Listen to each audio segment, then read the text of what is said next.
Vande Guru Paramparam.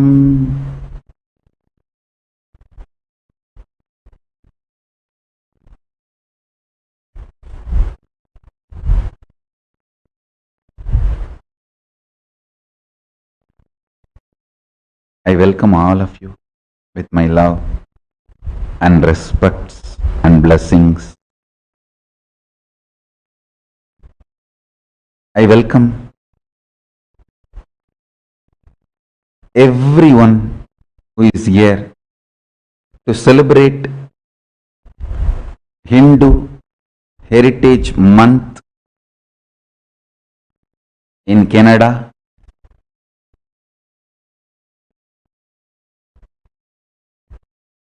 I welcome all of you with my love and blessings, respect, best wishes.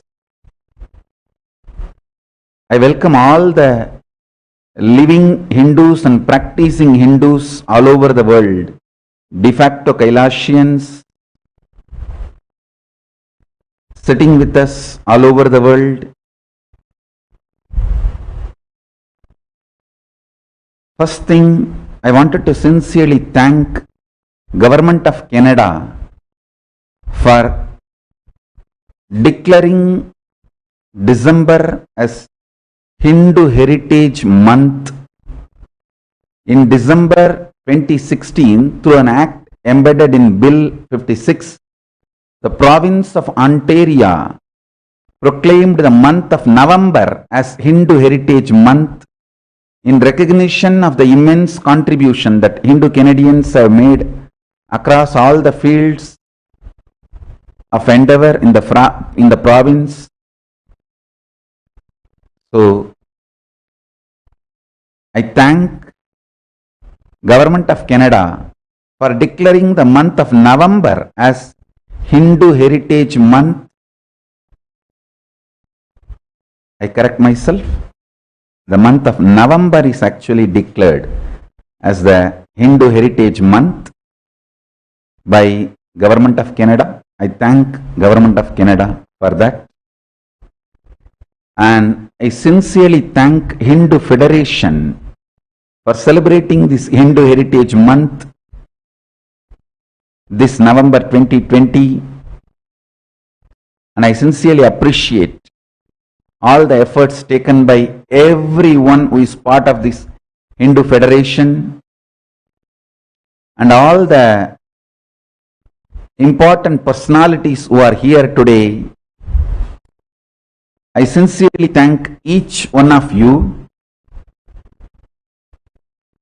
All the temples which are participating in this Hindu Heritage Month program, KAILASA in Toronto, Sri Varasiddhi Vinayagar Temple, Scarborough, Sri Shiva Satyanarayana Swami Temple, Mississauga, Karpaga Vinayagar Temple, Brampton, Bhuvaneshwari Amman Temple, Brampton, Sri Nagapushani Amman Temple, Scarborough, Sri Selva Vinayagar Temple, Scarborough, Grand Prairie Hindu Temple, Alberta, Canada Kandaswamy Temple, Scarborough, Sri Shiva Vishnu Temple, North York, Sri Nallur Kandaswamy Temple, Scarborough. And I sincerely wanted to thank all those temples which are participating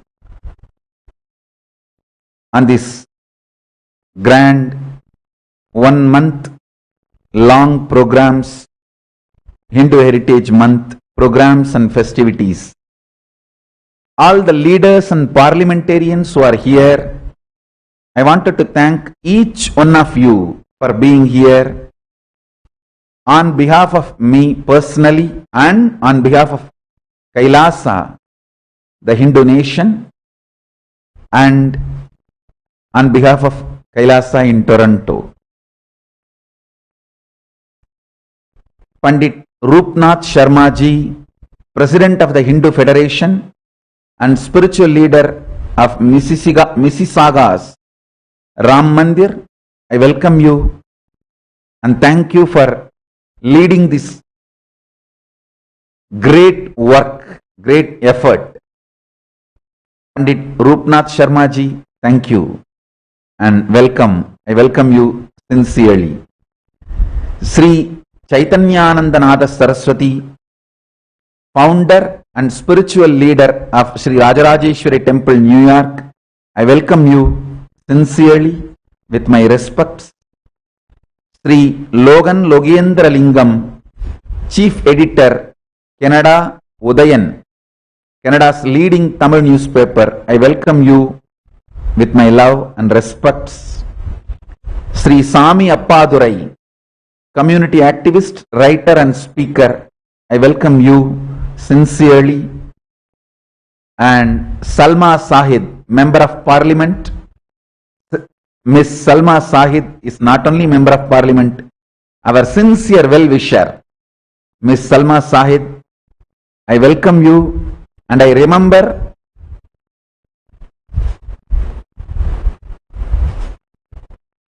again and again all the support we receive from you as Toronto KAILASA. The KAILASA in Toronto remembers you, welcomes you, and you are more than a friend for us. I welcome you. Mary Ng, Minister of Small Business, Export Promotion and International Trade. Mary Ng, I welcome you with my love and respects. Thank you for all your support for Toronto KAILASA, the KAILASA in Toronto. Sonia Sidhu, Member of Parliament, I welcome you with my love and respects. Ruby Sahota, Member of Parliament, I welcome you. Anita Anand, Member of Parliament, I welcome you. I welcome each one of you with my love and respect. I know there are many more dignitaries, Hindu leaders, parliamentarians. I welcome all of you and the ambassadors of KAILASA, diplomats of KAILASA, ministers of KAILASA. I welcome all of you who are sitting with us all over the world, at present in more than 1,000 locations. I welcome you all with my love and respect. First things first.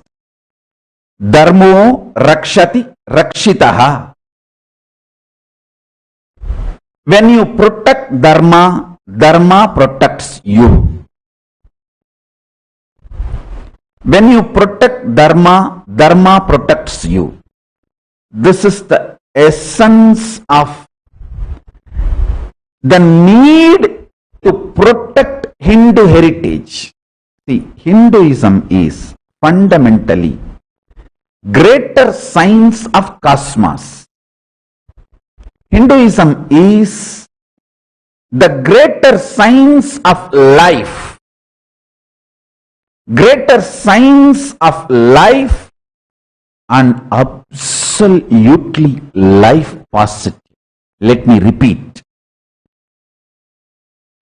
Hinduism is greater science of cosmos. Hinduism is greater science about life. It is absolutely life positive.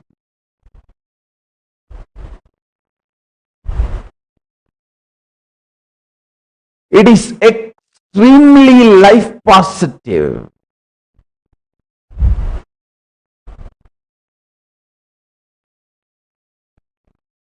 We all need to understand protecting, preserving, living vibrantly the Hindu heritage is the way of living the life positive principles.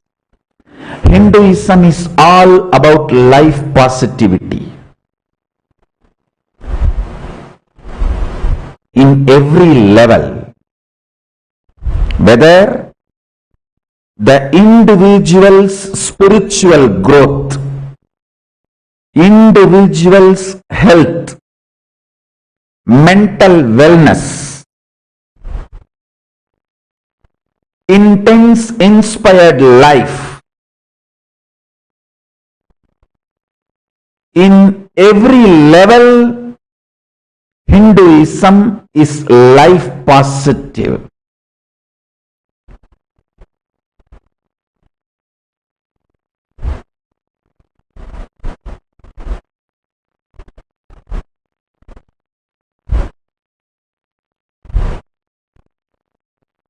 I want everyone, including Hindus, to understand why we need to keep the Hindu heritage alive, because it's extremely life positive. I can go on giving you 1000 examples. First thing I can tell, in any nation,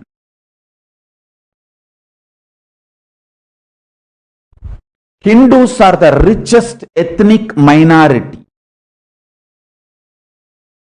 Whether it is United States of America,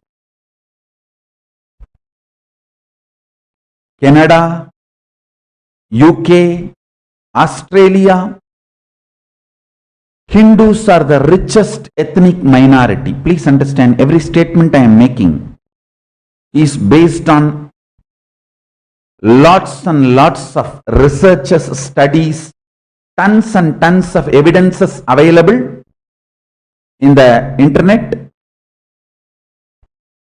Very valid, very scientific surveys, studies, researches done on different ethnic communities and societies. Based on that conclusions I am talking, Hindus are the richest ethnic minority, whether in United States of America or in Canada or in UK or in Australia. UK one survey says Hindus are the happiest people, not just richest ethnic minority, happiest people. And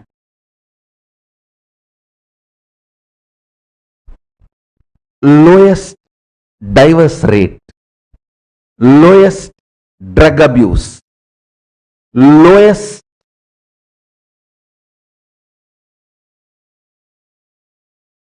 crime record, lowest drug abuse, lowest crimes, lowest divorce rate,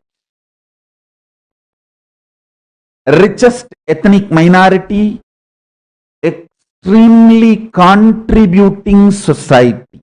Wherever we go and settle down, we may be from Guyana, we may be from Sri Lanka, we may be from India, we may be from Trinidad Tobago, we may be from Fiji, we may be from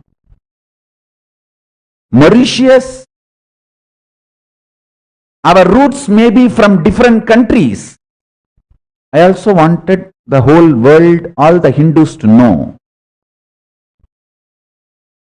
The Indian Hindus are trying to forget the Hindus from other countries and their contribution. We should not do that mistake. The Hindus are not just from India.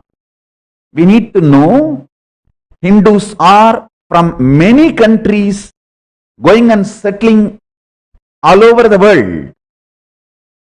I think in Canada itself, we have more number of Hindus from other countries than from India. So we should remember the Hindu diaspora, wherever they go and settle. They may be from any country, but wherever they go and settle, they are extremely life positive and contributing to that country, to that nation, to that society. absolute integrity to the society and nation where they are settled, which they call as home. I can see very clearly how the Hindus from Guyana, Hindus from Mauritius, Hindus from Sri Lanka, Hindus from Burma, Hindus from Nepal, Hindus from Bangladesh, Hindus from Pakistan, Hindus from Malaysia, Hindus from Cambodia, go all over the world and settle down, become the most productive members of that country. There is something in the very core values of Hinduism that makes us more productive citizens of the nation. We settle down, extremely contributing, and lowest crimes, lowest drug abuse, lowest depression rate, stable family, very high stable family, lowest divorce, very highly educated. There is something in the very core value of Hinduism, Hindu heritage, that is responsible for all these positive things, results.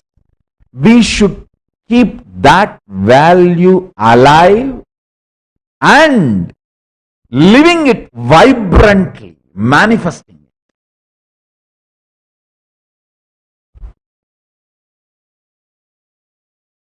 I want all of you to know, Hinduism is the only religion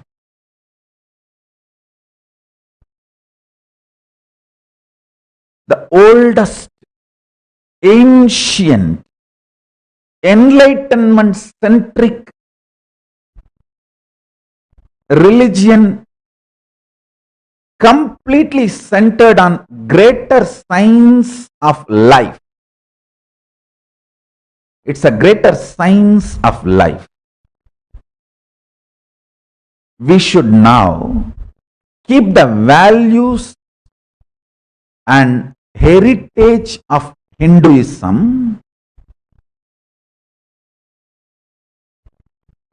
whether values or heritage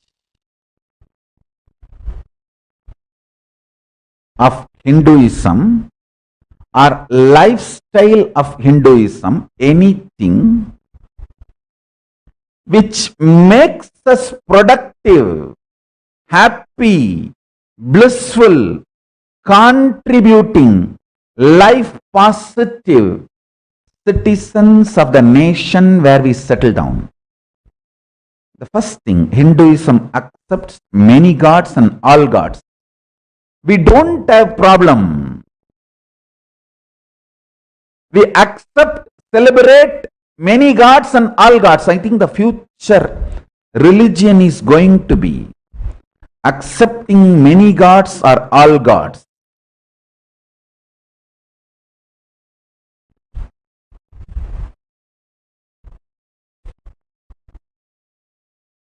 Hinduism is the religion no terrorist group can base their ideology on Hinduism. So absolutely no terrorism. No terrorism in any form, not only in the forms of attacks. We don't even believe in conversion. No conversion, no terrorism. We accept all gods and many gods.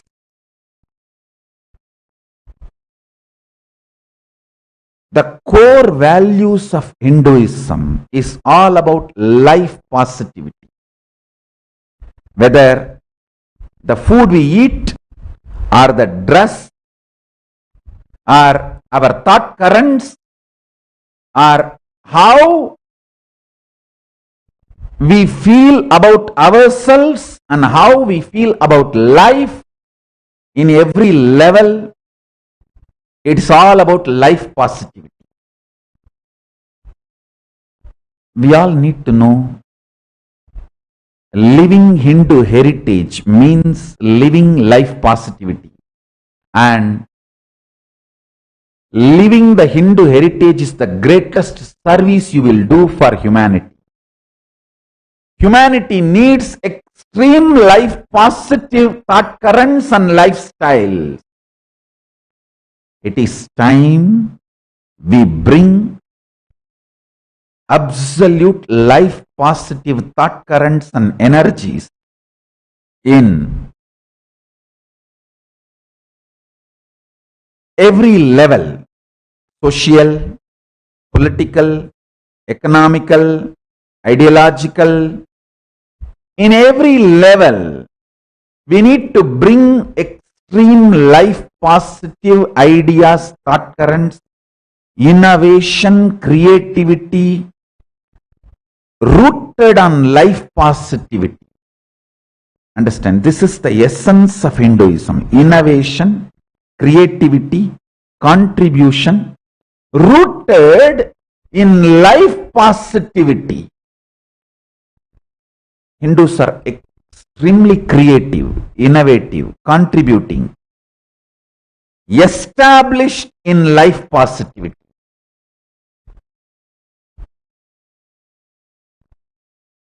I recall and refer once more Pandit Rupnath Sharma ji, when he was speaking in the panel, he said, we don't want to preserve, we want it alive.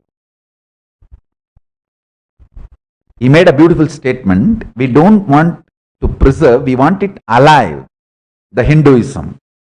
Pandit Rupnath Sharma ji, thank you for this statement. This is exactly what I really want. Not just keeping it in museum. We don't want Hinduism to be kept in museum.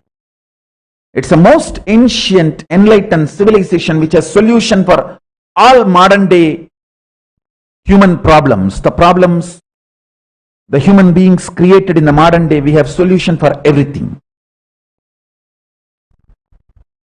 Not only we want to preserve Hinduism, we want it alive, applied in every level.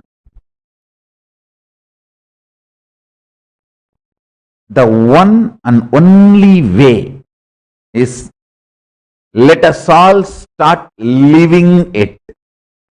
Let us all start living Hindu values, Hindu heritage, and start contributing to the society more and more. One of the minor issue I wanted to address here,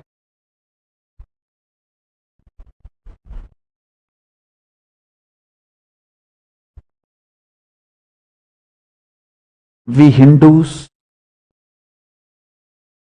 value freedom. Hinduism, its core scriptures give extreme freedom. We should not forget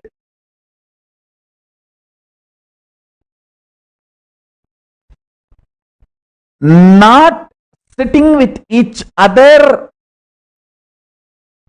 cannot be considered as freedom. Please understand. Hinduism gives extreme freedom. Unfortunately, human beings have started thinking, because of the freedom Hinduism gives, we don't need to have cooperation amongst us.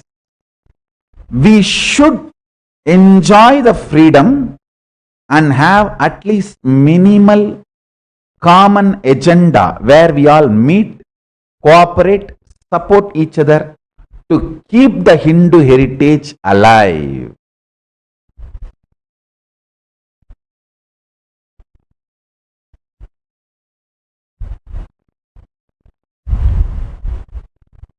It is time all the Hindu organizations in Canada, we all feel the need to have a common agenda and keep our heritage alive and contribute positively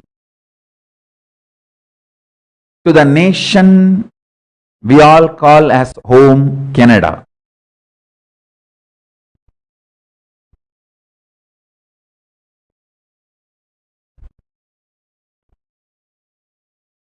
On and off, I was attending the panel discussions. I was watching the panelists. I wanted to thank each one of you for your amazing contributions and words, encouraging, supporting everyone.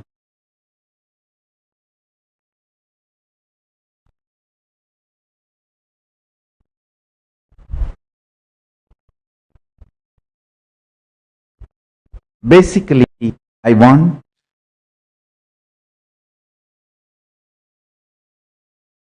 all of us to understand why Hindu heritage need to be preserved, because it is absolutely life positive. It has so much to contribute to us personally and to the society and humanity at large.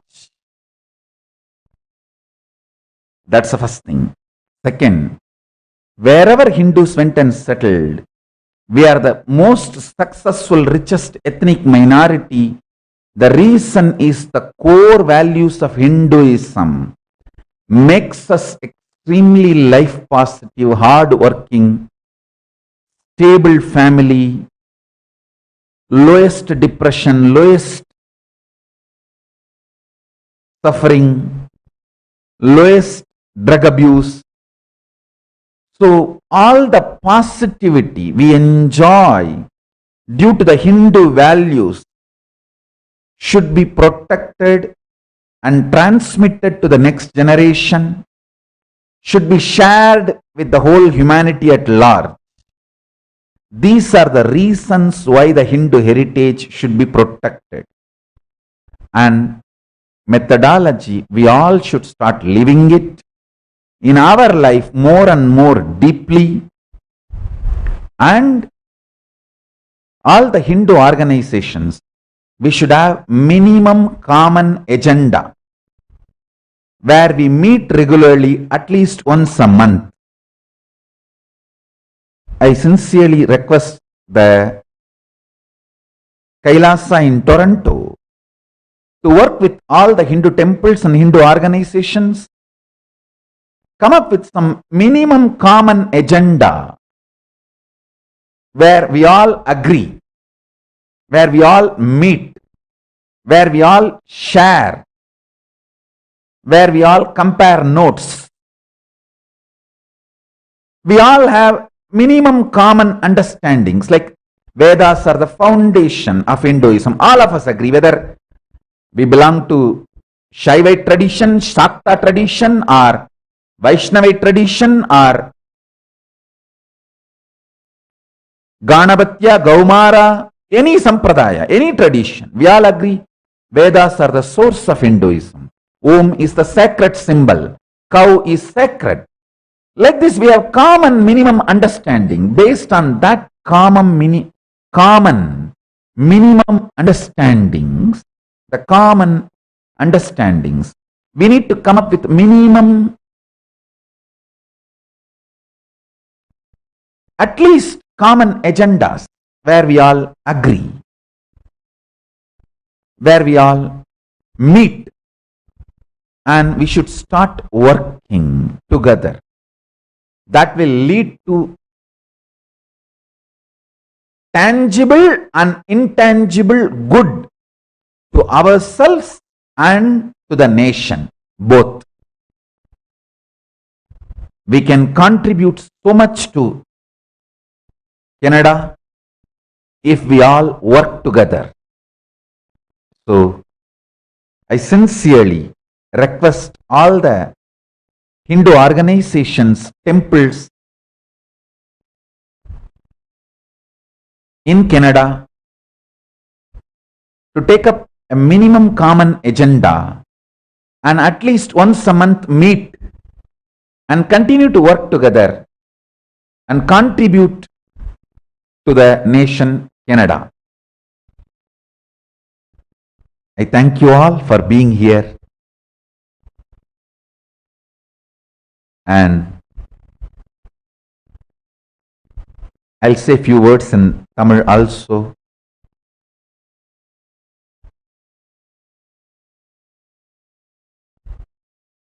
இந்த இனிமையான வேளையில் இங்கு வந்திருக்கும்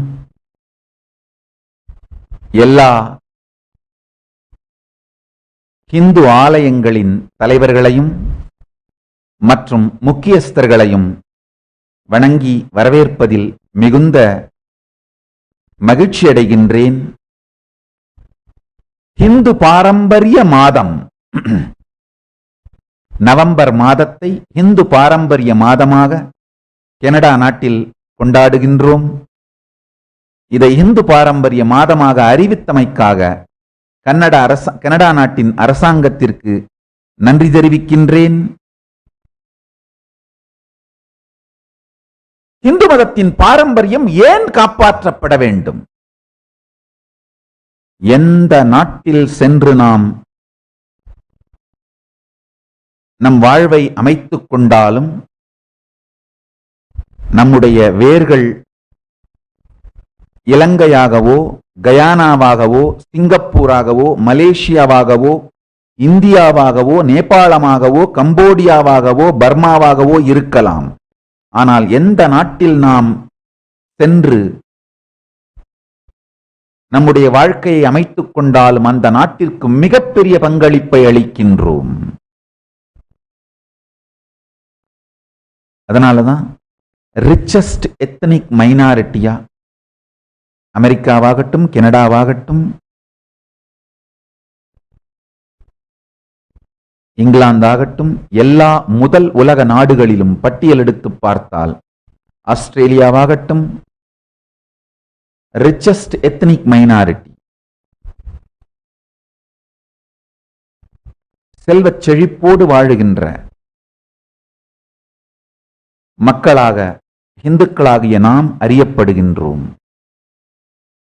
அதற்கு காரணம்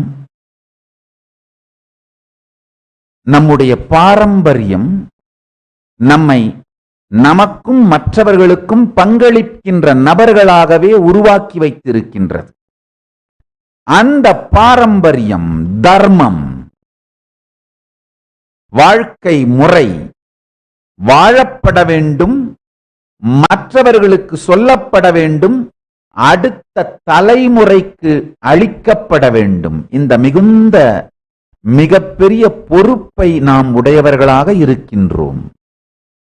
அதனால முதல் விஷயம், இந்த இந்து பாரம்பரியத்தை, வாழ்க்கை முறையை நாமே வாழுதல், ஆழ்ந்து ஆழ்ந்து ஆழ்ந்து வாழுதல்.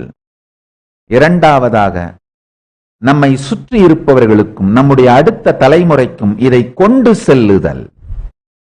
மூன்றாவதாக, கனடாவில் இருக்கின்ற இந்து ஆலயங்கள், பல்கலைக்கழகங்கள், இயக்கங்கள், தலைவர்கள் ஒன்றாக இணைந்து குறைந்தபட்ச கொள்கைகள் சார்ந்த ஒரு காமன் மினிமம் எஜெண்டாவை உருவாக்கி, குறைந்தபட்ச வரைவு திட்டத்தை உருவாக்கி, நாம் எல்லோரும் அதில் பங்கெடுத்து ஒவ்வொரு மாதமும் ஒரு முறையாவது நாம் எல்லோரும் அதில் கலந்து கொண்டு, இன்னைக்கு இந்த பேனலிஸ்டுங்க நிறைய பேர் அட்டன் பண்ணீங்க. அவங்கள சில பேருடைய பெயரை சொல்ல விரும்புகின்றேன். Parthi Kandavel, school board trustee அவர்களையும், doctor Anu Sriskandarajah, professor, school board trustee அவர்களையும், Sivatharshi Yoganathan, secondary teacher, ESL department head, Toronto district school board அவர்களையும் உங்களுடைய சிறப்பான பங்களிப்புக்காக நன்றியோடு நினைவு கூறுகின்றேன். உங்களுடைய பேனல் டிஸ்கஷன்ஸை ஆன் அண்ட் ஆஃப் பார்த்துட்டு இருந்தேன். மிகுந்த அருமையான கருத்துக்களை எல்லாம் முன்வைத்தீர்கள். நன்றி. நான் சொல்ல விரும்புகிற கருத்துக்களின் சாரம் இதுதான். நாம் வாழ்வோம், அடுத்த தலைமுறையை வாழ வைப்போம்.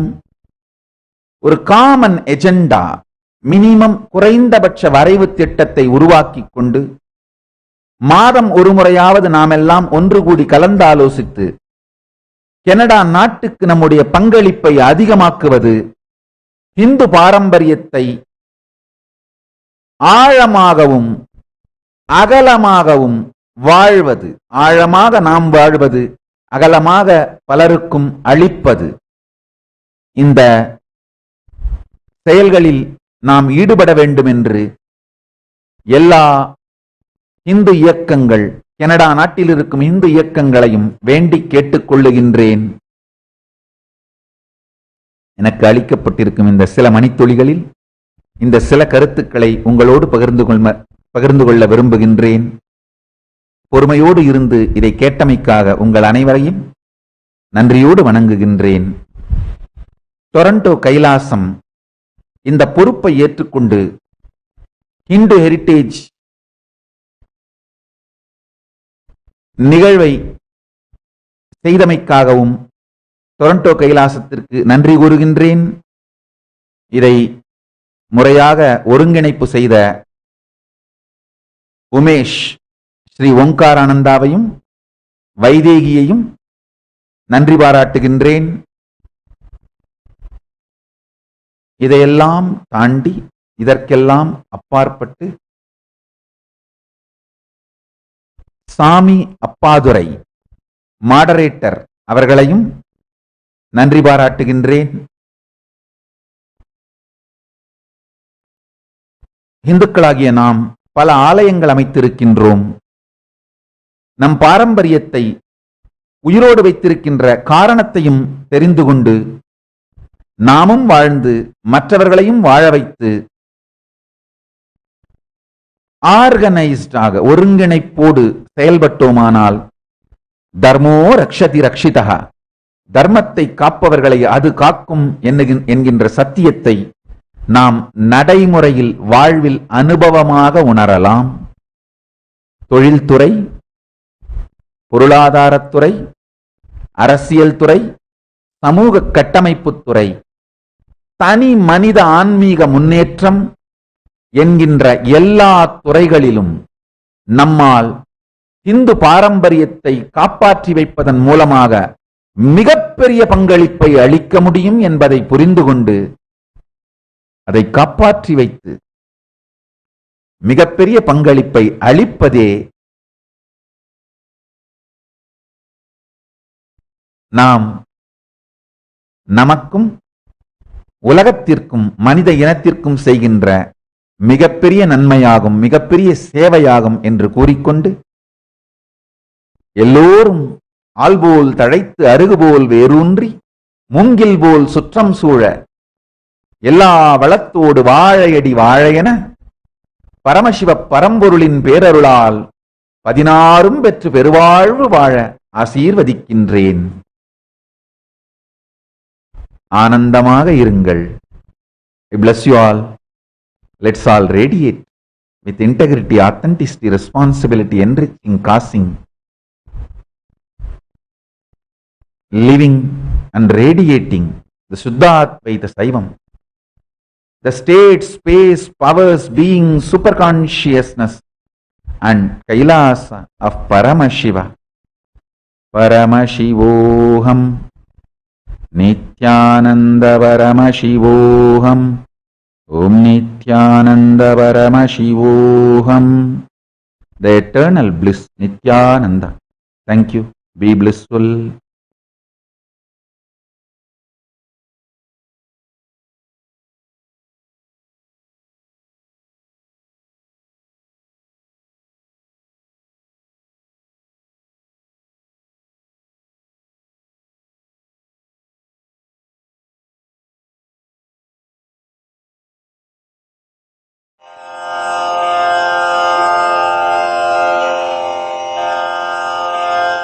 श्रीकैलासोन्नतद्वादशान्तश्यामलापीठारूढ श्रीमीनाक्षिसुन्दरेश्वरा भिन्नस्वरूप परशिवपुत्ररत्न कुमार गुरुमण्यतुल्यावतार श्रीपार्वतीस्तन्यपानलब्धदिव्यज्ञान विश्रुतसकलनिगमागमसारभूत द्राविडवेदप्रवक्त्रे श्रीमत्परमशिवकरुणासमधिगतमुक्तामयचतुरश्रयान गीयमान छत्रचामर श्रीचिह्नकाहलादिसमस्तबिरदावल्यलङ्कृत ज्ञानविज्ञानचक्रवर्ती सर्वजनसङ्घसद्यो निर्वाणदीक्षाव्ययापवर्गवर्ष विश्राण जीमूत परमतकलभकेसरी शैवसिद्धान्तस्थापनाचार्य श्रीराजाधिराजपाण्ड्यमहाराजगुरु शपणशाक्यादिमहान्धकारनिवारणज्ञानभानु वीक्षणानर्हार्हध्वजोच्छेदनपूर्वक श्रीमद्वृषभध्वजस्थापक शैव समयकर्त्रे सर्वज्ञपीठारूढ श्रीजगद्गुरु श्रीज्ञानसम्बन्धदेशिक स्वामि वागीशसुन्दरमाणिक्यवाचक स्वामिनाम् अवतारभूत श्रीज्ञानसम्बन्ध स्वामि पुनरुद्धृत श्यामलापीठ सर्वज्ञपीठ त्रिणवत्युत्तरद्विशततम गुरुमहासन्निधान अरुणगिरियोगीश्वर परम्परागत अरुणाचल सर्वज्ञपीठ गुरुमहासन्निधान कैलास परम्परागत काञ्ची कैलास सर्वज्ञपीठ त्रयस्त्रिंशदुत्तरद्विशततम गुरुमहासन्निधान नित्योत्सव नित्यमङ्गल नित्यकल्याण नित्यरजित कैलास परम्परागत आदिकैलास नित्यानन्दपीठ महासंस्थान महासिंहासनपीठकर्तः साक्षात् श्रीपरमशिव समुद्भूत कैलास परम्परागत वैवस्वतमनु इक्ष्वाकु हरिश्चन्द्र भगीरथ श्रीरामचन्द्र शूरसेन इत्यादि अनवच्छिन्न सार्वभौम चक्रवर्ति परम्परागत चतुष्षष्टि योगिनी मण्डित चतुष्षष्टि सम्प्रदाय प्रवर्तक मनुधर्मशासन सूर्यवंश प्राप्त सर्वज्ञपीठ सुराङ्गि साम्राज्य मूर्धाभिषिक्त चूडामणे साक्षात् श्री परमशिव समुद्भूत कपिल महागुरु पुनरुद्धृत महानिर्वाणिपीठ अष्टोत्तरसहस्र श्री महामण्डलेश्वर साक्षात् श्री परमशिव सिंहासनाभिषिक्त समस्त गणनायक श्री महागणपति समारंभ अनवच्छिन्न पीठाधीश्वर गुरु परंपरा प्राप्त अटल पीठ अष्टोत्तर सहस्र श्री अटल पीठाधीश्वर धर्म मुक्ति स्वर्ग पुरस्वर्ण पीठ त्रयोविंश गुरु महासन्निधान कैलास परम्परागत आदिपीठ सर्वज्ञपीठ जगद्गुरो श्रीकैलास पुनरुद्धारक श्रीकैलास परमाचार्य श्रीमत्परमहंस परिव्राजकाचार्य वर्य सच्चिदानंद प्रणव स्वरूप श्रोत्रिय ब्रह्मनिष्ठ श्रीमज्जगद्गुरु श्रीलश्री भगवत् नित्यानंद परमशिव श्री ज्ञान संबंध देशिक परमाचार्य स्वामी